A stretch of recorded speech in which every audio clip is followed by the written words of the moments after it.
আপনারা দেখছেন এখানে গ্রামের বাড়ি থেকে আসা কিছু যাত্রী, তারা কিন্তু তাদের ব্যবহার বিভিন্ন পণ্য সামগ্রী নিয়ে চন্দ্রা গাড়ি থেকে নামিয়ে দেওয়া হয়েছে। তারা কিন্তু এখানে দাঁড়িয়ে আছে এবং এখান থেকে তাদের পরবর্তী গন্তব্যে যাওয়ার জন্য তারা অন্য যে যানবাহন রয়েছে, বিশেষ করে আন্তঃজেলা পরিবহন, মিনি বাস এবং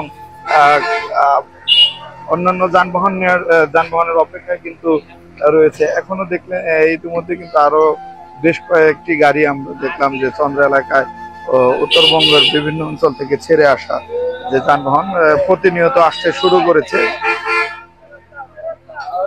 তবে এই চিত্র গত কয়েকদিনে আরো বেশি ছিল, বিশেষ করে গত শনিবার, শুক্র শনি এই দুদিন কিন্তু বেশ মহাসড়কে চাপ ছিল,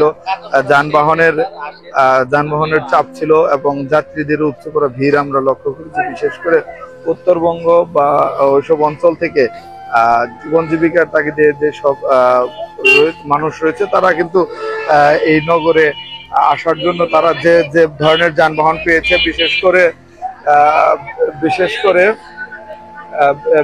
করে যে যানবাহনগুলো রয়েছে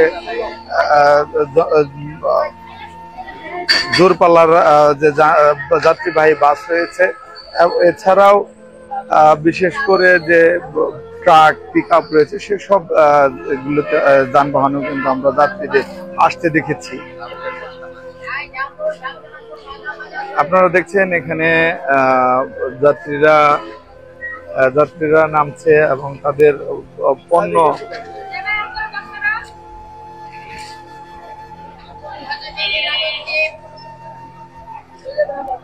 আপনারা দেখছেন যে তাদের যে গ্রামের বাড়ি থেকে শহরে আসছে, তাদের যে বিভিন্ন পণ্য নিয়ে, বিশেষ করে মৌসুমী ফল আমরা দেখেছি যে এবার কিন্তু মৌসুমী ফল এবং কুরবানির পশুর মাংস কিন্তু নিয়ে আসতে দেখেছি, যার কারণে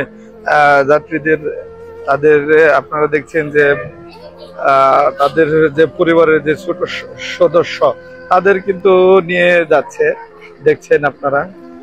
এছাড়াও গত কয়েকদিন যাবৎ থেমে থেমে বৃষ্টি, যার কারণে মহাসড়কে যাত্রীদের বেশ দুর্ভোগ পোহাতে হয়েছে। বিশেষ করে ঢাকা টাঙ্গাইল মহাসড়কের চন্দ্রা এলাকায় এখানে পর্যাপ্ত পরিমাণে যাত্রীদের দাঁড়ানো এবং যাত্রী ছাউনি না থাকার কারণে যাত্রীদের কিন্তু দুর্ভোগ পোহাতে হয়েছে। এছাড়া মহাসড়কে যাতায়াত করতে পারছে না। আপনারা দেখছেন যে এখানে যে ফুটপাত রয়েছে এবং পথচারীদের যাতায়াতের জন্য যে জায়গা রয়েছে, সেই জায়গা